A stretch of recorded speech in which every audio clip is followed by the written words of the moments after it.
data from our Sacramento County Coroner's Office. So you can see that meth intoxication deaths have risen over the last couple of years. And so again, this is just all the more reason that we need to continue our efforts at the prevention level, treatment level, and enforcement level. Next slide. I want to remind everyone that we have our Let's Talk Meth.org website. And so there's lots of resources available for all of you who are working out in the community with individuals struggling with methamphetamine use disorder or substance use disorder. So hop on the websites, letstalkmeth.org, or our Safer Sacramento website has some great resources for you. Next slide. A brand new book that came out called Undoing Drugs. It focuses on harm reduction, and this was actually referred by one of the physicians, addiction medicine physicians that we partner with here in Sacramento County. He's read the book and really emphasizes the importance of harm reduction in all of our efforts. So Undoing Drugs is a book that offers a path forward for all of us looking at treatment of addiction and our treatment of behavioral and social issues. So check it out. Next slide.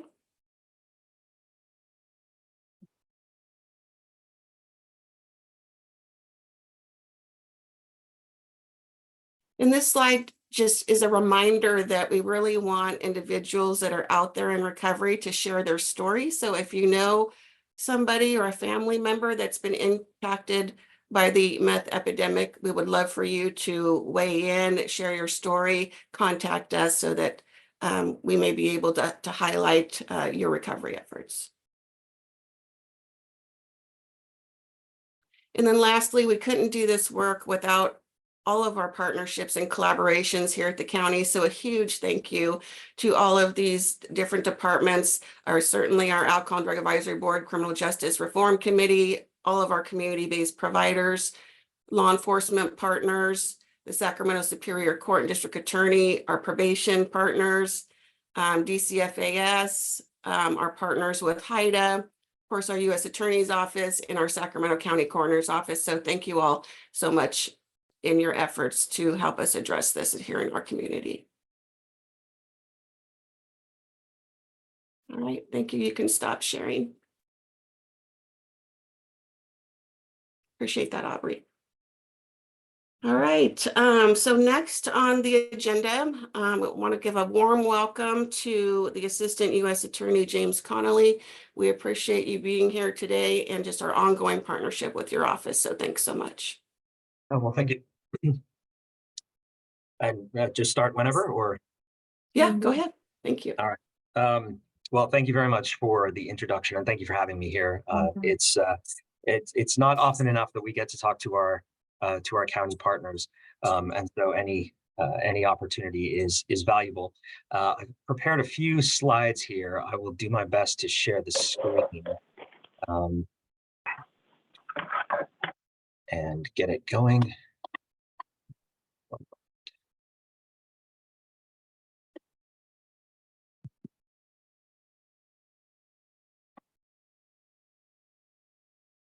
Bear with me just one second.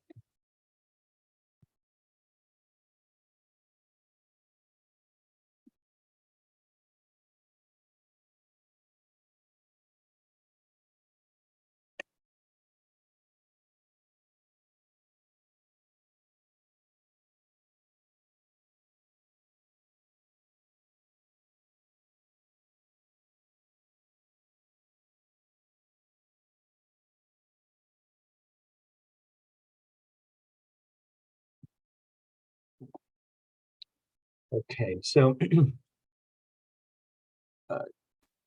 you have a slide on the screen that says methamphetamine in the Central Valley? Yes. Perfect. All right. Well, so actually going back just one stage to the initial slide, federal methamphetamine prosecutions. So as I'm sure a lot of you know, we here at the federal level largely get involved in the disruption of drug networks, trafficking, manufacture, supply lines. This is where we, as our federal agencies, really have an advantage in the sort of the size and reach of them, and coordination also between the different agencies: DEA, FBI, HSI, ATF. The list goes on. And so we very much obviously value the efforts for uh, uh, to get people away from addiction at the street level, to cut the demand, and at the same time we try and bring the benefit of uh, limiting those supply lines, and eliminating some of the dangers that come from the larger networks. So I myself am in what was called the Violent Crimes the Violent Crimes and Narcotics Trafficking Unit. We have since divided into two other units, but I am still responsible largely for drug trafficking crimes. And as Ms. Miller mentioned, fentanyl gets a lot of press. I'm also the opioid coordinator here in the office, but I will 100% endorse the idea that methamphetamine is still really a problem. In that slide that she put up, it said there were 280 overdose deaths in Sacramento County from methamphetamine in 2022. And I can tell you that the number is, I have the number somewhere between 250 and 275 deaths from fentanyl overdoses in that same year. So these two drugs are doing equal amounts of damage as far as deaths are concerned. Methamphetamine's widespread popularity is the wrong word, but methamphetamine is a well-known drug. It's because it's losing some of its media time to fentanyl.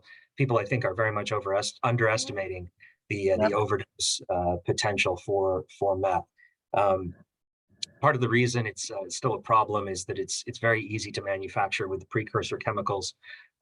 Typically, this isn't happening in this country. A lot of it's happening south of the border, not just in Mexico, but other countries as well. We're also getting word now of fentanyl manufacture up in Canada.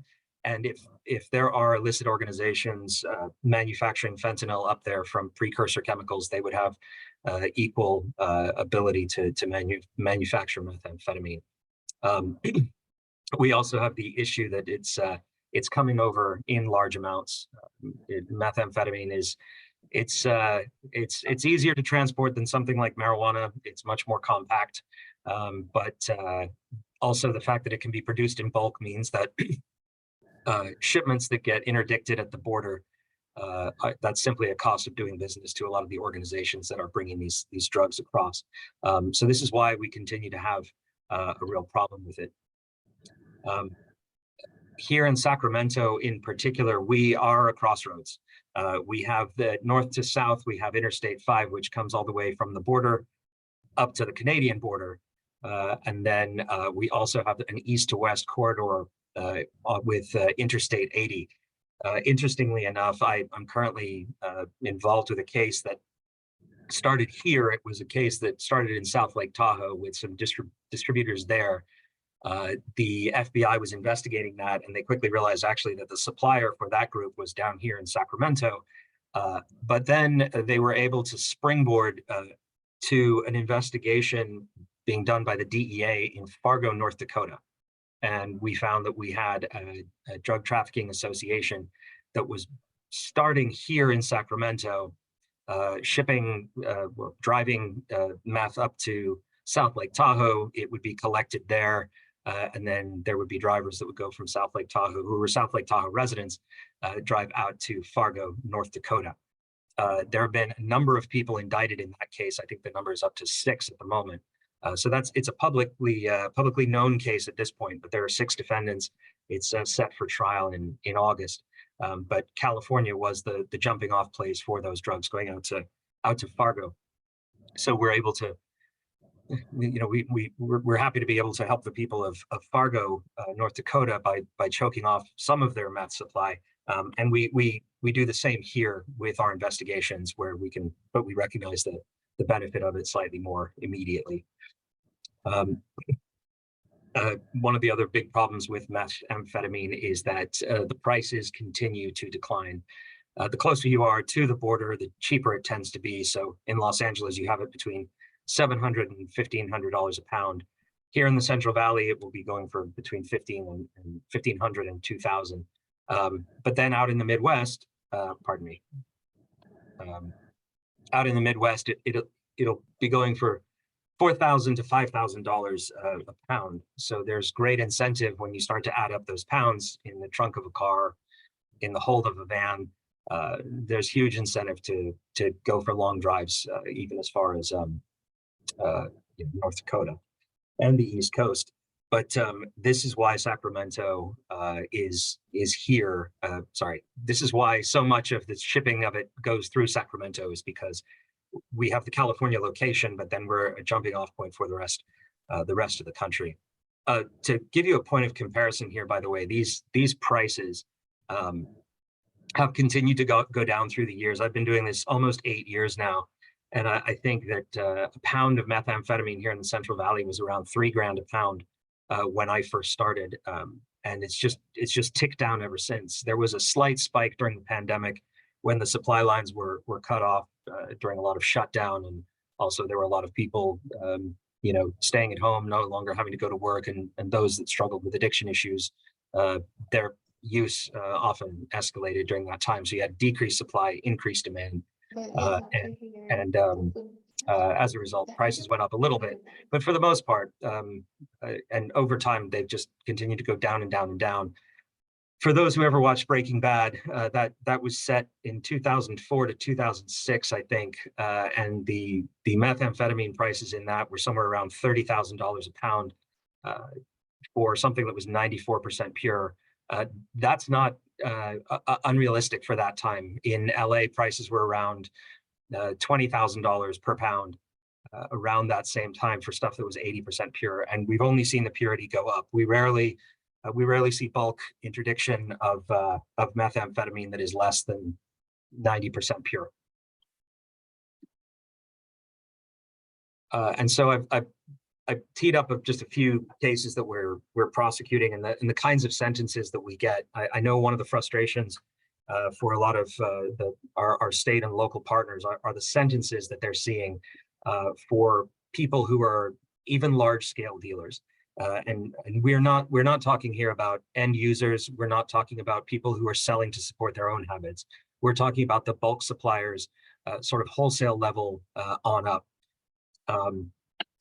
And our sentencing guidelines in the federal system are quite stringent because many of them are written based on the idea that we are going to be prosecuting these sort of higher level targets, these up the supply chain targets, and so they are they have a few more teeth than some of the sentencing that one might see at a state level in the states around the country. In addition to which, in the federal system, we no longer have parole. It was abolished in the 80s. And so a 10-year sentence will get you 10 years unless you're able to take advantage of a good time discount, which maxes out for drug offenders at around 15%. So a 10-year sentence, you will do 8.5 years before being eligible for release of any kind. So some examples we have of just some local cases that we've prosecuted here recently and have been sentenced recently. We had a Roberto Gonzalez. He was sentenced recently to 12 years in prison. He had his residence was searched pursuant to a search warrant. He had been the subject of an investigation for some time. 3 kilograms of 95% pure methamphetamine, 1,000 fentanyl pills, about a 1/4 kilogram of heroin, a gun, and $8,000 in cash. And one of the reasons I included this case is not just to sort of give you an idea of the sentencing, but to also say that fentanyl and heroin tend to ride together. Where we find people who are bulk sellers of, sorry, I said fentanyl and heroin. Fentanyl and methamphetamine often go together. People who are bulk sellers of one typically sell the other as well. Sometimes people prefer the bulk sellers will be involved in pills. Some prefer more to sell by powder, but they tend not to be entirely monogamous either way. Where there's fentanyl, there is often meth, because the opportunity for money is still there. So, for example, the Mr. Gonzalez, as I mentioned, was also selling fentanyl pills. But in this last October, we also convicted Mr. Benson, Henry Benson, of selling methamphetamine pills. Methamphetamine pills of the type that you often see in the party scene. They're colorful. They are usually pressed as whimsical icons, the Superman symbol, the Batman symbol. We've seen tons and tons of pills, literally tons of pills, with methamphetamine in them as the active ingredient, produced in this way. Oftentimes, fentanyl pills will mimic actual legitimate pharmaceuticals. They might look like OxyContin pills or something like that. Methamphetamine pills are often found in what people describe as party drugs. What they think are party drugs are actually just methamphetamine. Mr. Benson is, I believe, looking at a mandatory minimum of 10 years. He ran a pill pressing operation in his living quarters, which were actually in the back of an elderly nursing care facility, where he was actually one of the care providers. But had, I think his total operation, he had about 6 pill pressing machines, and they're all capable of making hundreds and hundreds of pills per day. And he and associates were cranking these out, and he decided to take it to trial, and we secured a conviction.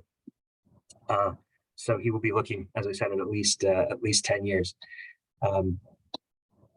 In terms of district-wide cases, and I mentioned that we here in the federal government do try to act with a very broad reach.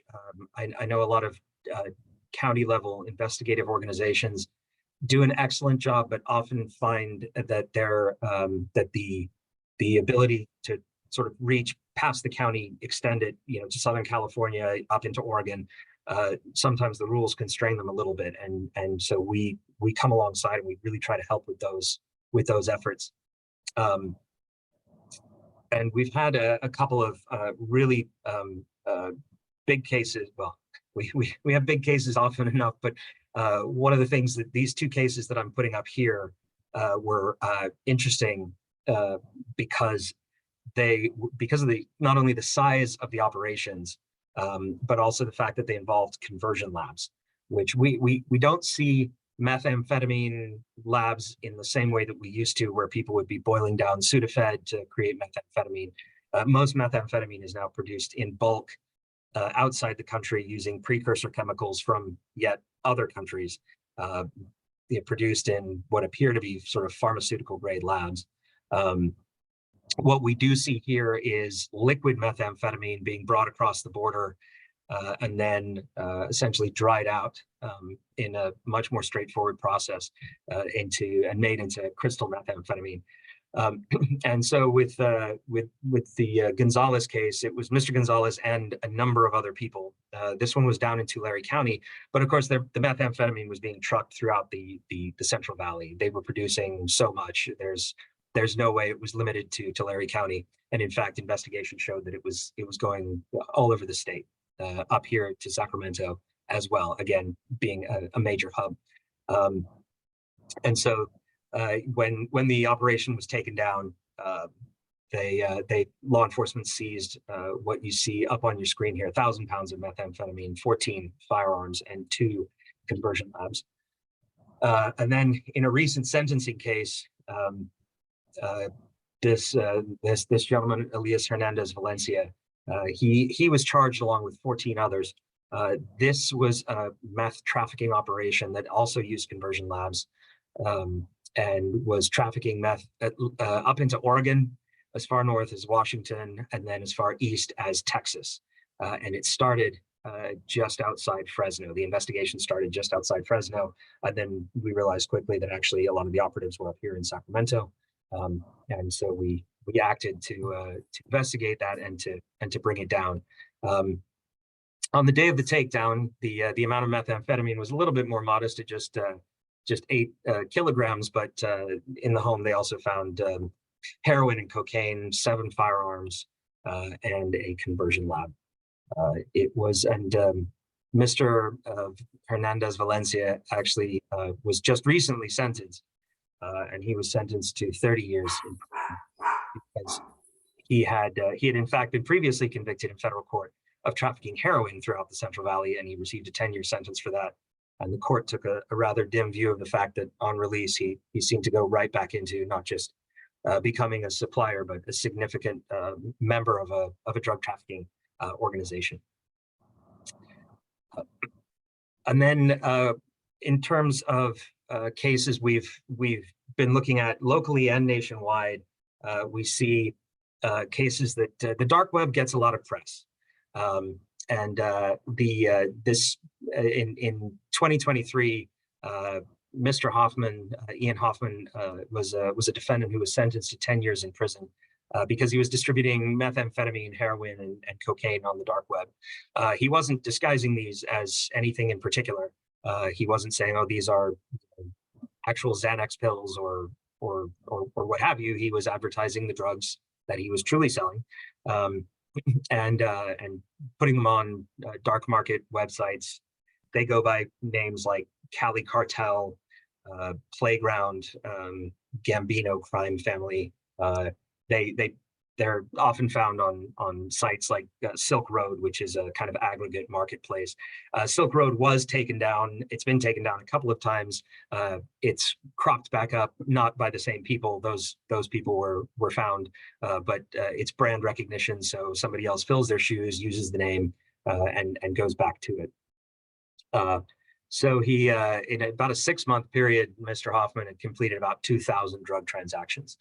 So even though transaction by transaction, these are usually not huge amounts in the aggregate, you see that the people that are selling on the dark web are in fact prolific in the amount of drugs that they actually turn out into the marketplace. And being online as sellers allows them to reach communities that might normally have more natural sort of insulation from this type of thing, rural communities and often suburban communities, and so they're able to get a lot of drugs out into places that might have been a little easier to protect. In total, when his house was searched, investigators seized 5 pounds of heroin, 14 pounds of cocaine, and 40 pounds of methamphetamine. So methamphetamine, as you're probably gathering, while there are often other drugs involved, methamphetamine is still the leader in terms of bulk and the amount that is being seized, found, and which of course is a reflection of how much is being demanded and therefore sold. Then the other case I've put up here was Gabriel Alva. Again, a Silk Road marketplace vendor selling methamphetamine, heroin, cocaine, and miscellaneous other narcotics. But again, for him, the main event was methamphetamine. That was his biggest moneymaker, and he was sentenced to 10 years in prison. We estimate his earnings over the course of just a couple of years was about $1.3 million in sales. So when you start to think about the volume of drugs that would be required to make that kind of money, selling what was in each transaction, what we would call a hand-to-hand amount, that's a lot of dope. But the other thing that I try to get out there quite a bit, the dark web gets a lot of press because a lot of people are unfamiliar with it. It sounds interesting. In many ways, it is interesting from a technological standpoint, but it's not the only place a lot of dealers go. And in fact, a lot of dealers don't want to be bothered with the dark web because they don't have to be. We've actually found a lot of people selling on Facebook. Mr. Alarcon Flores was sentenced recently to 9 years in prison. He was purely a methamphetamine trafficker. He sold roughly 30 pounds of methamphetamine at a time. When his place was searched, they found 13 pounds, but they had done a number of undercover transactions with him. He sold via Facebook, nothing dark web about it. He didn't have to disguise himself. He just knew how to fly under the radar for a while on Facebook until one of our agents came across what he was doing. But it was out there in the open on social media. Um,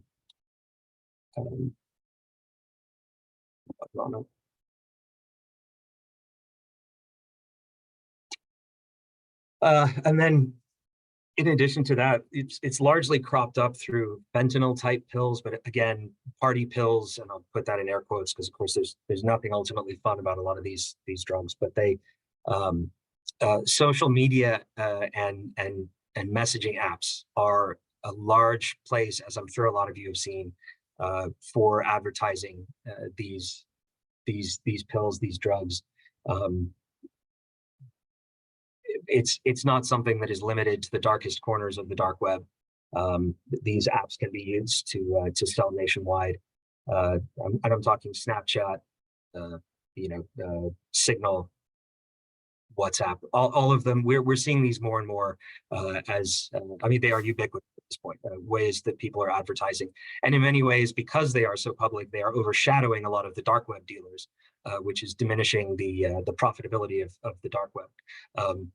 And as more and more apps advertise their encrypted nature and become somewhat more difficult to investigate, they become more popular in these communities. So this is a nationwide trend, and so I would absolutely encourage those of you who are in the investigation branch of it to really keep an eye on this. And for those of you who have children, please be aware that these messaging apps can reach a wide audience, and they're very difficult to filter for age. If a child wants to create one of these accounts, it's not very difficult.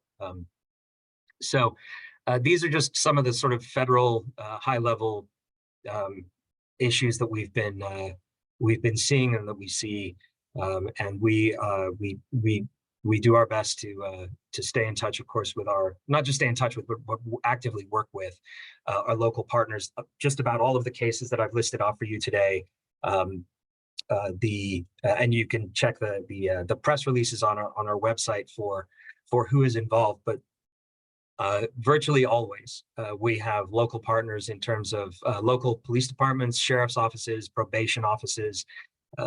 Anyone who's involved in the investigation and interdiction of crimes become invaluable resources to us and with us.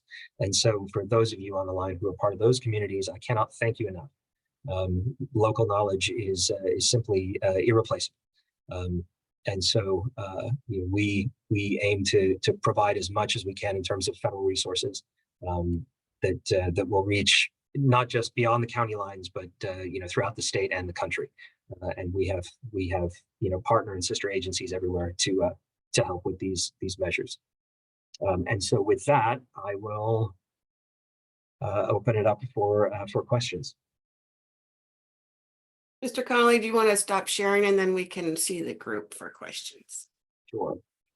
And thank you so much for your very informative presentation. So questions for the Assistant U.S. Attorney?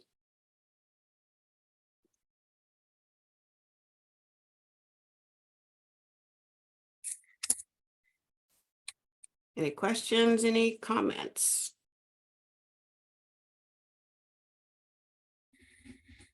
Okay, it looks like folks are finding it very informative. I don't see any questions. I'm sure.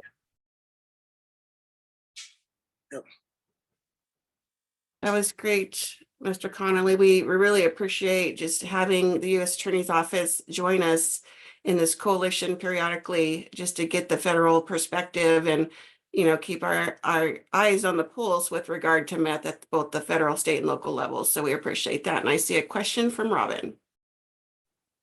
Yeah, I just had a question as to about how long are quite a few of these operating internet-wise before they're actually kind of tapped or captured or tapped to look into?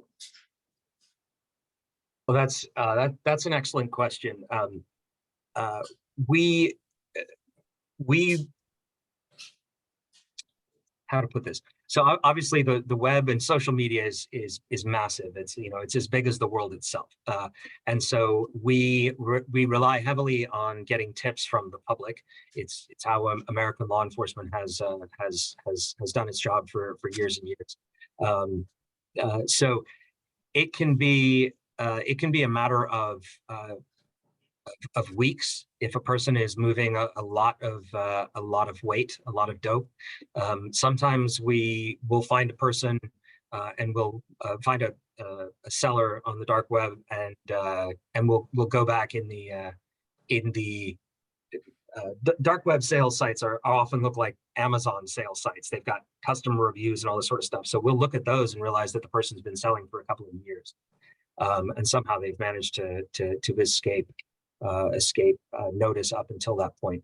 So it's difficult to say how long a person can be selling for, but I will say that there comes a point, a volume of sales that, as with any market, a particular seller becomes noticeable.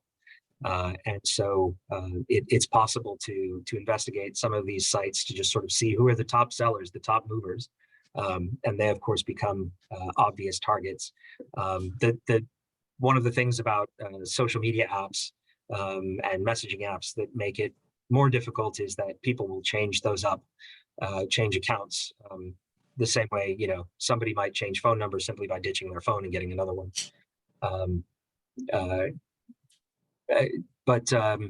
Typically, the shelf life for a dealer who's either a wholesaler or even a retail level dealer who's moving a lot of weight, a lot of dope, the shelf life is not very long. I don't recommend it as a retirement plan,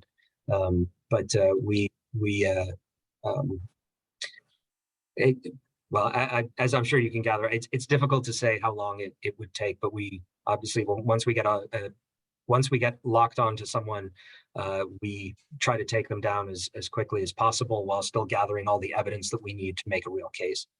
Because we want to make sure that we get these sentences, that we put them in front of a judge and a jury to show them, no, this wasn't just somebody that we just got a name and then we went after them. It's a person that was a legitimate target that is doing a lot of damage to the community around.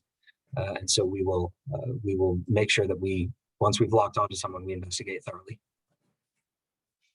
Thank you. Any other questions or comments? Okay, thank you, Mr. Connolly. We appreciate it. My pleasure. Certainly, arrests alone are not going to help solve our methamphetamine problems here in Sacramento County. And it's kind of a good segue into just reiterating it's going to take all of us to really address this issue, and appreciate everybody joining in this coalition meeting this afternoon. So we will move forward in the agenda. So I'd like to introduce all of you to Aubrey Howell. She is the Overdose Prevention Coordinator with Sierra Sacramento Valley Medical Society, and is a huge help with this methamphetamine coalition, and want all of you to meet her and get to know her, because you will be seeing her quite often moving forward, just with our agenda development and maybe some future presentations, those kinds of things. So she is part of our executive team working on this coalition. So Aubrey, take it away. Awesome. Thank you, Lori. Hello, everyone. Thank you so much for being here today. So my name's Aubrey, as Lori said. I'm an AmeriCorps volunteer, actually, working with the coalition. So you may see emails from me with meeting reminders and that kind of thing. So just keep an eye out for that. I do want to take a moment to shout out the social media channels that we have for the Meth Coalition. They're all titled Let's Talk Meth. I'll put the @ in the chat as well, but we have a Facebook and an Instagram. So I post several times a week with information, updates, meeting reminders, facts, and then lots of information about treatment resources in the county as well.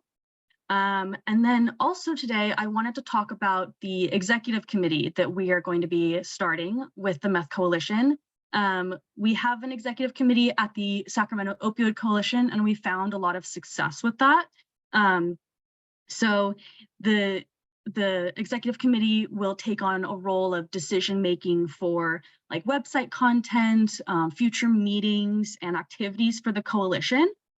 So if you're looking for, a more active role in the coalition, you want to get more involved, we really encourage you to express that. I'm going to put up a poll in a few minutes, or in a few seconds rather, to gauge whether you're interested or not. And then if so, just answer yes, and then we'll be in touch. And then I just want to let you know that the commitment isn't huge. It would be probably an hour meeting quarterly to just kind of review everything and make decisions. So let me put up this poll, and if you don't mind answering just 2 quick questions, that would be fabulous. Let me launch that. All right, so I just put it up. If you don't mind answering, that would be fabulous.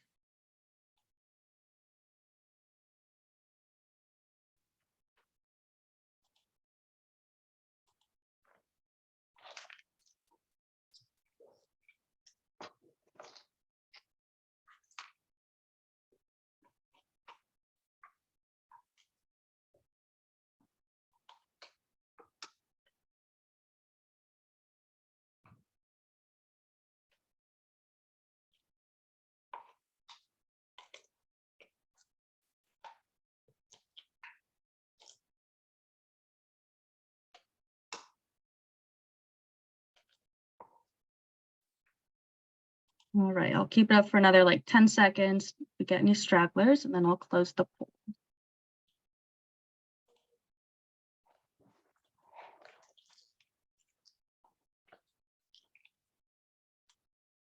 All right, so I will go ahead and end that.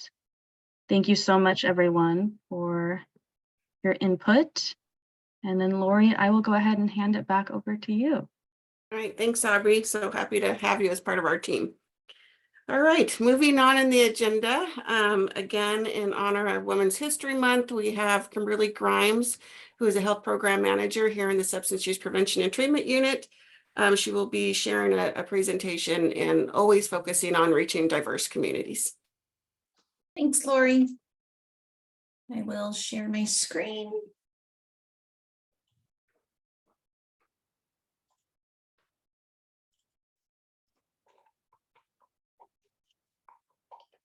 Let me get to the slideshow.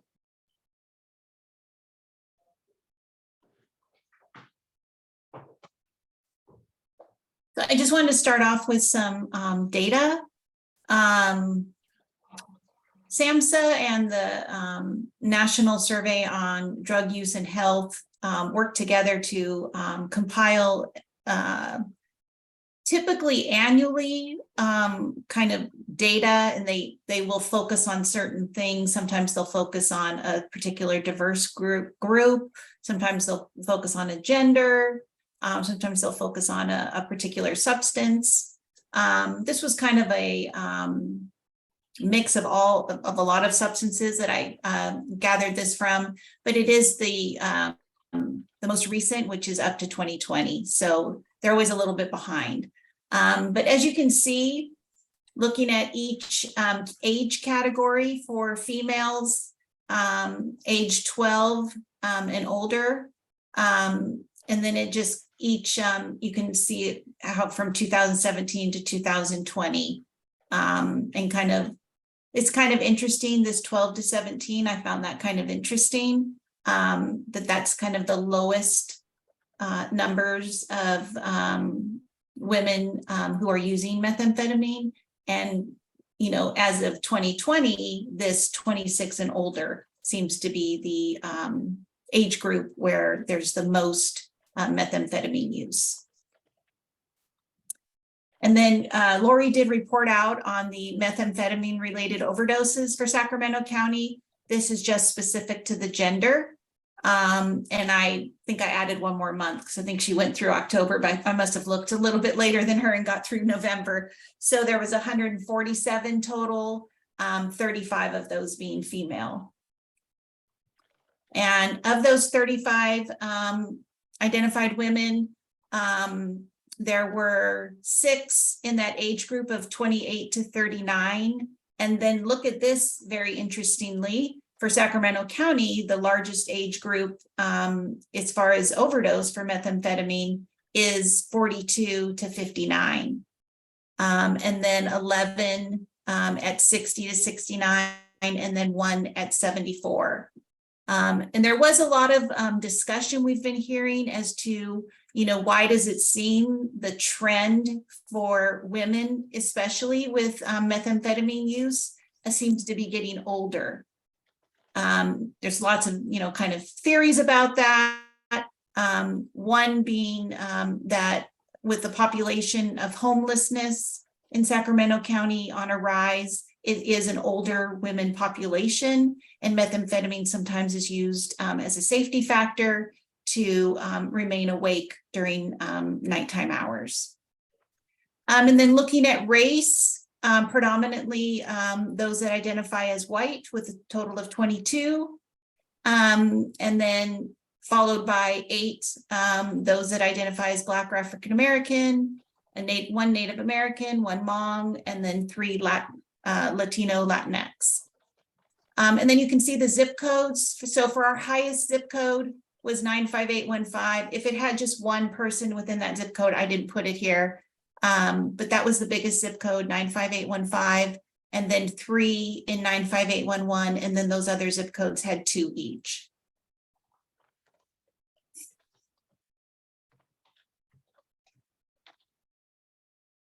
No, doesn't want to move. Hang on.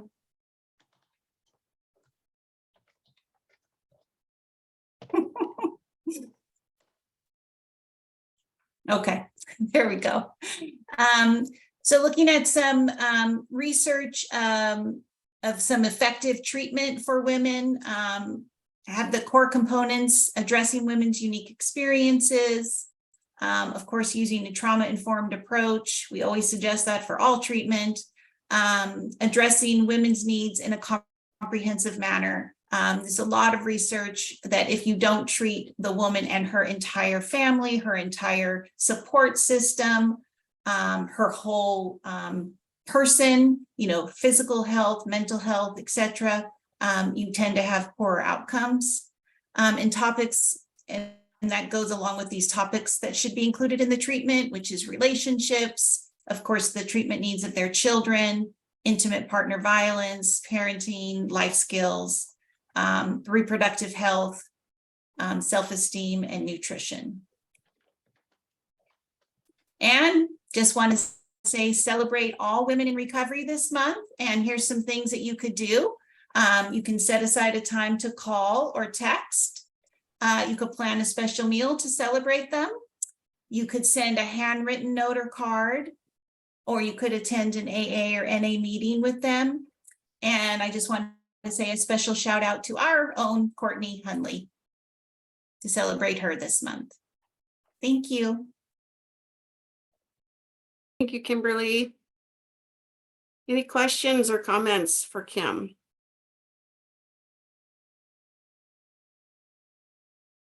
I always appreciate your presentation, so thank you, Kimberly. Well, There's nothing in the chat. We will move forward. And speaking of Courtney Hunley, we're so grateful here in Substance Use Prevention and Treatment to have Courtney Hunley join our team as our very first peer support specialist. So I'm just pleased that she was agreeable to joining us for this coalition this afternoon to kind of speak upon her personal story and just the importance of peer support services within the recovery community. So welcome, Courtney. Thank you. Thank you. And thank you, Miss Kim. That was very nice. And thank you, Miss Lori, for asking me to come and speak today. I'm quite nervous. It's one thing to share your story in front of other peers. It's another thing to share your story amongst people that you work with on a daily basis who don't exactly know that person, right? And so, but it's an honor and a privilege, and I thank you. And yeah, so where it all began, a little bit about me. I'm adopted. I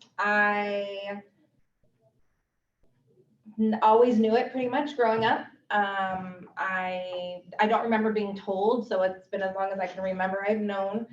And I think that growing up, my mom always emphasized how special we were, how wanted and loved we were, how unique and different we were.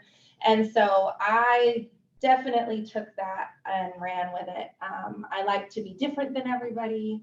I liked to just be okay with being different. I guess that's the best way of saying it. You know, a lot of people try and fit in, and I kind of was just the opposite. I kind of created my own path, and that's just who and how I always was. And then I definitely took that to extremes in a lot of different areas. But to start off by saying, I grew up, I was very loved. I had a mom and a dad who wanted us more than anything.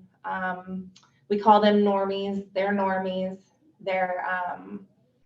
They didn't, you know, battle with certain addiction issues, and never did I think, do I think they thought that their child would either. So, you know, I grew up always wanting to make everyone around me happy. I grew up always wanting to be good. Growing up, though, I had this mom that is like, my mom's just perfect. She just really is. And I don't say that lightly. I mean, she just is the epitome of, if there was an angel on earth, it would be my mother and my grandma. And so growing up, looking at them, I always thought there's no way I could be like them. Like, I just can't. There's like, their bar is so high, and never did they expect me to. So it wasn't that they had expectations, my mom and my grandma, at all. But I just knew that, you know, they just were amazing women, and I just didn't know how I could ever be like that. And so, you know, I do think that even as a small child, I think that mental health probably played a bit of a role. I do believe when I started using that, I was self-medicating. I think at first it started off partying and just having fun, or being, like I said, different. I started very young, a lot younger than my peers.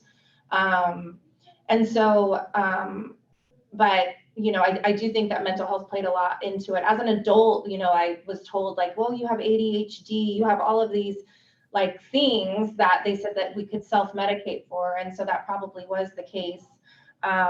But yeah, so for me, I started just drinking and smoking pot. I was about 12. I started cocaine very young. I can remember having an excessive nosebleed at 15 from cocaine use. So I was already using for quite a while. Rave scene, a lot of party drugs, ecstasy, acid, mushrooms, anything that you can think of like that. But I still went to school. I graduated. I got good grades. I was in drama. I was in choir. I was in 0 period. I was in 7th period. I academically did everything I was supposed to do. If I didn't do well in a class during the school year, I took it in the summer and aced it. So my grade point average was almost a 4.0 when I graduated high school. I was able to always make bad things look good and good things look bad. And it's just the way I did things. And I don't know why. I wish I could tell you why. I wish I could write a book and tell people why us kids, when we do those things, that we do those things, you know. I can't say it was for a lack of love. I can't say that it was for lack of attention. I can't say any of those things. So something in me needed something more. And I think identity has a lot to do with it. You know, I think that your sign-in was successful. Oh, I think that watching things on TV and the idea that we give little girls in this society as to what things should look like, and how things should be, and what things matter. You know, I feel like a lot of our emphasis is on things that are very shallow and things that are meaningless, honestly, that you can work your entire life to have and you'll never be happy. And so, you know, I think that as kids, at least in my generation, which is 40 years ago, I look at my kids now, some are adults. I have another one that's almost going to be an adult, 3 adults and 1 almost. And social media and stuff, they just put an emphasis on needing more and wanting more and consuming. and nothing's enough, and you got here, now get there. And it's just always this strive for something else. And so in a society like that, I don't know how anyone could ever feel like they're enough. And I think that's just how I always felt. And so, you know, after kind of speeding it up, I always partied. I loved to be fun and have fun and always be busy and always be around whoever it was. And I graduated, like I said. I started working when I was 15 in high school on a work permit for Round Table Pizza, and I stayed there till I was almost 19. So I always held a job too. That was another thing that's crazy. I always could make everything look good on the outside when everything inside was just falling apart. Nobody knew. I had a lot of headaches growing up. I would tell my mom, I have migraines, and I did. I had a lot of migraines. But a lot of times I was just loaded and I didn't want anyone to know, and I needed to be alone in my room in the dark. So I didn't get asked questions and nobody could tell. And I say that just for warning signs of things, you know, when your kids say certain things to you or you hear things like, these are things that I did and I got away with it, you know. A month before my 21st birthday, I was introduced to methamphetamine. It was something I had stayed away from for a very long time. I saw what it had done to my cousins and other people that I knew. I saw how they had to get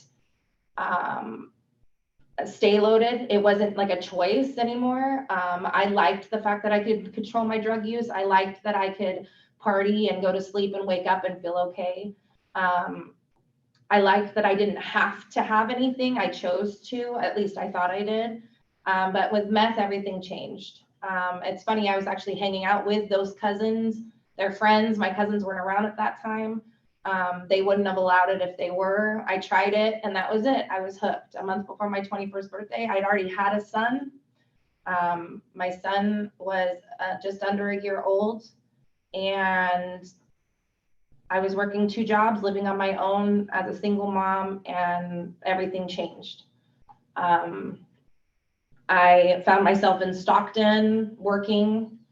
I found myself meeting another guy and having 3 more children by the time I was 25.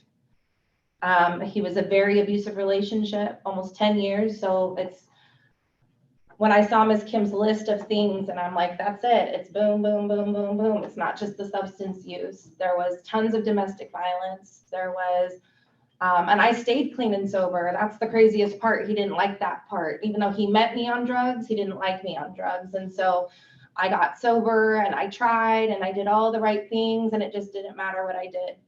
It just wasn't good enough, and the beatings got worse. And I remember I was going to school full time. I was teaching preschool. I majored in early childhood education and psychology, and I was going to school at night. I worked at a preschool from 8 to 5, and I went to school from 6 to 10 at Humphrey School of Law in Stockton. I remember my kid's dad, he didn't work. He watched the kids, and when I came home one night, there was blood and glass all over the floor, and he was nowhere to be found. And I remember my babies were on the couch, and like I said, I had 4 babies in 5.5 years, so they're very little. And they're on the couch, and I remember seeing, and they were just in their urine, and I remember seeing that the dad had broken a beer bottle on the ground, and the glass shattered, and the babies were probably trying to get off the couch to go to the bathroom or something, and they couldn't walk, and the glass was in their feet. And I just thought, I can't even go to school anymore. Like, I don't even know if I can work anymore. Like, I can't trust him to watch the kids. And then I just relapsed, and that was it. And that went on for a couple years. I finally left him when I was 28. He literally beat me to death. I was paralyzed from the neck down, my tongue split in half in my mouth from being strangled. It was just a very intense thing. And that was normal. That's the craziest part. When I left him, I just went all out. I was like, this is just what I'm going to do. This is my life. I knew when I left him that I would have to leave my kids, which is why it took me so long to leave him in the first place. And sure enough, I had to leave my kids to save my life. And that was my life. You know, I hit the streets running. I knew what to do. I knew how to live. I knew how to get loaded. And that's when I started injecting methamphetamine. So for the first time, I started using needles, and that's a totally different ball game when you're at that place. You know, it's one of those things where I knew I never wanted to commit suicide because I wouldn't do that to my children or my parents. But I was okay if the drugs took me out. You know, it gets to a point where you're just using because you're just trying to survive. You're just using because the feelings of life are just too much at this point. You've done so much wrong. You've hurt so many people. You've hurt yourself. How do you come back from that, you know? And the thing is when people are on drugs like that, you don't have a sense of value. You don't have a sense of worth. So we can sit there and tell you all day long, don't you want to live? Don't you want to do better? Do you want to? It doesn't. What are you comparing that to? Their level of not feeling worthy and not feeling worthy? Like which area would you like them to pull hope from, you know? And so I just remember Friday the 13th, 2012, I woke up that day. I was, I think 30. I woke up, I just said, I don't want to do this anymore. I called my mom and dad. They came and picked me up, brought me back to Sacramento, and I never touched another needle again for the rest of my life. Not saying that recovery from that moment forward was all rainbows and puppies, because it wasn't, but you know, that to me was huge.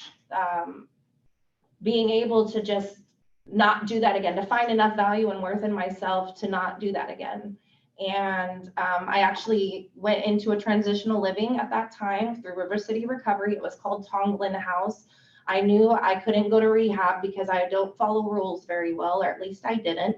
And I knew I'm very independent. I like to work. I like to pay my own bills. I like to have freedom, but I also knew I was super serious about staying sober. And I went into Tonglin. We were mandated 3 meetings a week. We were mandated random drug testing at any moment of any time, 10 p.m. curfew. And those things I knew I could follow. I could do those things because I was serious about getting sober. And I remember I was the most, and I still hold the record, I believe. I still am in contact with all my girls that are still alive. Unfortunately, some of them have passed from this disease since we've graduated. But my house mom still says I was the most drug tested person in the home. Nobody ever believed I was sober. And it's just because I'm just who I am. I was wild. I have a big personality. I am the life of the party without drugs and alcohol. It's just who and how I am. And so that's always been the big joke of every time we get together, that they all want to say that, you know, I got to be that person, but I never failed. I never failed a drug test. I was really clean and sober. And I say that to say this, that people all the time will call and they'll say things like, well, nobody believes I can do this anyways, or nobody sees the change. And you really have to let them know we're not doing it for anybody else, because you're never going to be able to fill the idea in anybody else's mind of what you should look like and what you should accomplish and what you should do. You know, I did it for me. And, you know, I was able, you know, to put a couple years together. I'd met my first husband in AA, and we got married, and he ended up being extremely abusive. And relapsing repeatedly. And after 5 years of that, I ended up relapsing. I did relapse for, I would say, maybe less than a year. But I've been clean and sober ever since. So November 11th, 2016, I remember hearing an internal voice, no lie. I was on the way back from Santa Barbara. And I remember crying out to God and saying, if this is what life looks like, if this is how it's going to be, I don't want to live anymore. I wasn't even using meth at the time. It was weed, but I knew I was so happy when I never had to have anything in my body, when I didn't have to depend on any substance. And I wanted to get back to that place, you know, and I remember hearing a voice say, what is bigger, me or your PTSD? Because by that time I had gone through so much, the anxiety within me, I would shake. I could feel my body shaking on the inside. I could feel just everything. Every noise would make me jolt. I didn't feel safe in anything I did. You know, I'd experienced so much trauma and life behind drug use. And I remember thinking to myself, you are bigger than this PTSD. And that was it. I never had to touch anything else again. You know, it was coming to that realization, you know, and I have to say that recovery it encompasses more than just not drinking and using. Clean time does not represent recovery. I know that in that short time of my relapse that I didn't lose everything I had gained since 2012, as far as the working on myself, the self-awareness, the emotional healing, the forgiveness of myself for the things that I had done, for feeling like a bad mom, a bad daughter, a bad sister, a bad person, a bad human being. Just all of those things. I knew I hadn't lost those, but there was still more work to do. And the thing is, with those of us that have the addictive tendencies, there's always more work to do. It's a continual process. I work on myself continually every single day. You know, God and being saved is a humongous part of my story. That is my recovery today. That's what my recovery looks like.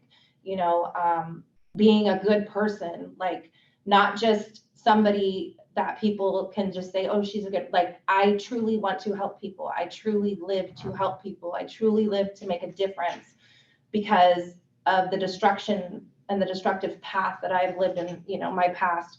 And today that looks like this blessing of a job. I mean, I get to every day come into work praying there's beds available for us to fill, so I can answer the phone or make a call and let somebody else's life start a new path, a new journey with hope and light and love, you know, and somebody that cares on the other end of the phone.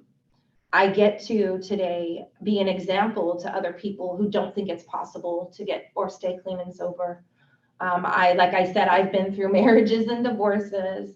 I've been through losses. I was diagnosed with cancer last year. I made it through that clean and sober, through 2 surgeries, starting a new job right away. I mean, just all these things that like people could say that were reasons to relapse, you know, COVID alone. I mean, good Lord, you know, my children, my oldest son just got out of detox for fentanyl addiction. You know, there could have been so much guilt and shame wrapped around that from the life that I've lived, feeling like it's my fault, all of these things. And I've had to face those things. But the most beautiful thing about it is my children, they have never been sheltered from my story. I've always talked to them. I've always been able to say, I was wrong. I messed up. It was not you. It was not the lack of love for you. You know, one of the best descriptions that I could ever say with anyone who's in the middle of their addiction, it's like they're in the middle of the lake and all they're trying to do is gasp for air, but they're drowning. And they're just fighting to breathe. That's it. You know, that's all they can think about is just getting that next breath, whatever that looks like, methamphetamine, alcohol, fentanyl, whatever it looks like. That's all they can think about. And it's not till you finally get to the shore and you can turn around and look at the water and see the ripples of the effects of the things that you did and the things that you caused while you were sitting there trying to catch your breath and not drown. And so I had lots of time to sit on that shore and look back at all those little hearts of my 4 children and my family and the people that I had caused harm to. And today I get to live every day. We call it a living amends in the program. Not even for the people that maybe don't want that from me, that I have personally been a part of their life. I get to do that for a stranger. And I'm still, you know, I don't feel like I live my life trying to make up for who I was. I feel like I have an opportunity today and a second chance to live my life to be who somebody else needs that I didn't have. And so the picture's always bigger than us. And a lot of the disease is self-centeredness. It's getting people to get their eyes off of themselves and have the ability to see the bigger picture, the world around them that's hurting, you know. And recovery truly is a gift. It doesn't look the same for everybody. It's not tailor-made. It's not cookie cutter. It's not what works for me is going to definitely work for you. And if you don't do what I do, you're not in recovery. You're not doing it. Like, the judgment has to go away. The stigma has to go away. People do recover. I've even had to learn, I told Miss Lori the other day at the prevention summit, I learned things about marijuana. And the first thing I thought when I sat down was, what are you going to tell me about marijuana?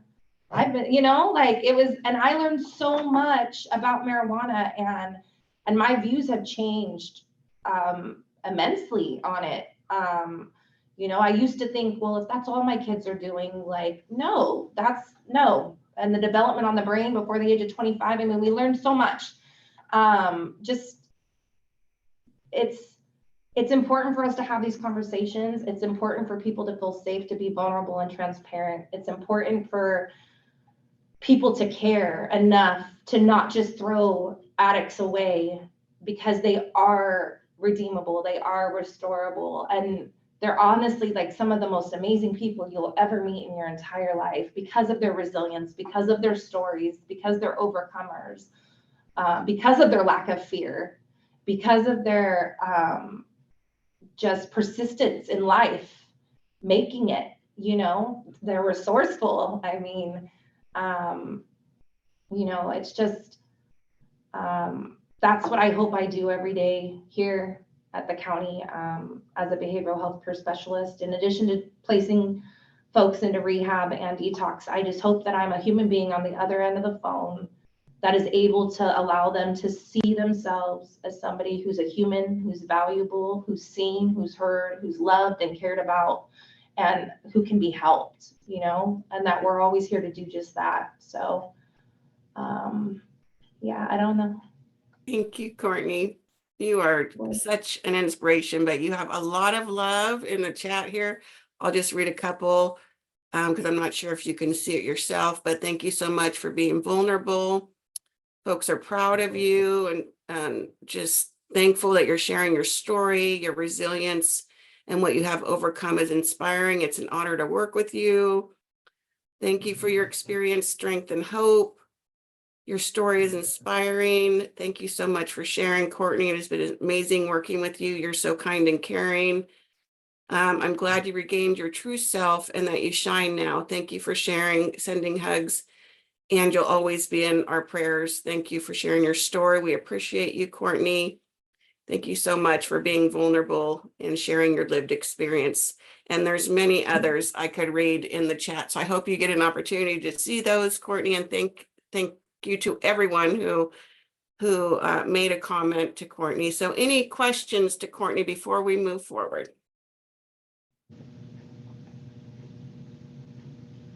All right. Well, we certainly have a lot of love and appreciation for you and what you do for our unit, Courtney. So thanks for sharing that. Okay. All right. So we are going to wrap it up. I'm going to turn it over to Aubrey. We have one more agenda item, and it's just a highlight. We have a new area on our Safer Sacramento page specific to methamphetamine. It has its own page, but we have some videos specific to methamphetamine that are brand new on the site. So she's going to share that with you.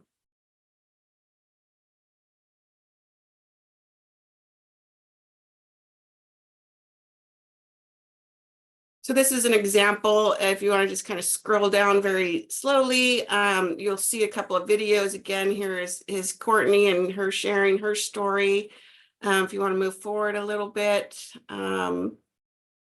there's a few others on here highlighted. So here we have Nancy, and maybe we can play hers very quick because it's only like a minute long. So just to give you guys an example if it will play.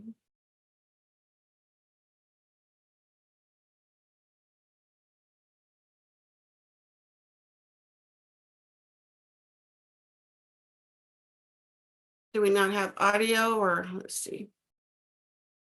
Stop sharing and share your sound when you click share my screen.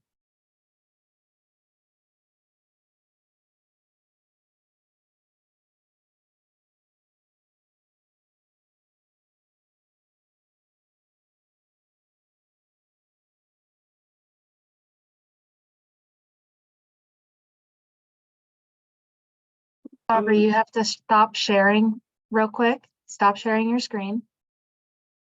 And then when you press share your screen on the bottom left, there's a box you can check to share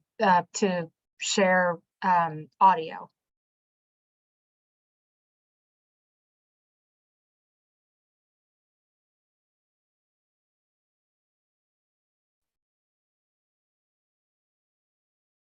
I was doing methamphetamine all day, every day, 24/7. When I first started, it only took a little to have that numbness in my body of all the emotions and stuff I was going through.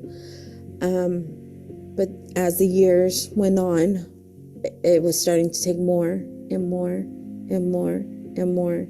So it was coming to every day throughout the whole night. There'd be times where I'll go for days straight with no sleep, and so it got to the point to where I wasn't feeling so much anymore, no matter how much I did. So I had to give it that little kick of alcohol. But when I started to do that, God saved me, because he ended up making it to where I went to jail. Thank you, Aubrey. And then there's a couple others. I believe there's a video from Supervisor Cerna and also from our partners at the Sacramento Sheriff's Office. So check those out on the Safer Sacramento site. Thank you for sharing all that. Okay. All right, so we're coming to the close of our meeting this afternoon. Any final thoughts from anyone? We look forward to reaching back to those of you who are interested in the executive committee of this coalition and continuing to provide these coalitions to our Sacramento community each quarter. So thanks so much for the support, Aubrey, and others that presented this afternoon. And so I wish you all a great evening. Thank you for joining us. Hey, Aubrey, stick on for just a minute.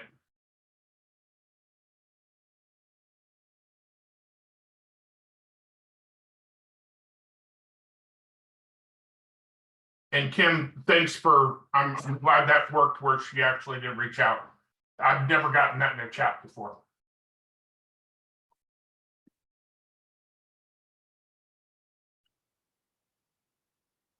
Well, we got a lot of people still here.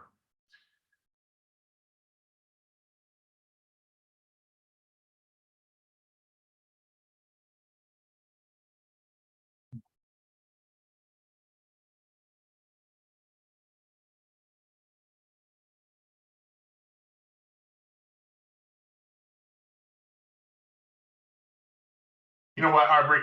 There's still too many people on. I did download the poll, so I've got the stuff, and I'll email it over to you. Awesome. I don't know if I have your email though, so go ahead and shoot me an email real quick. Sounds good. Thanks so much. Okay. Thank you.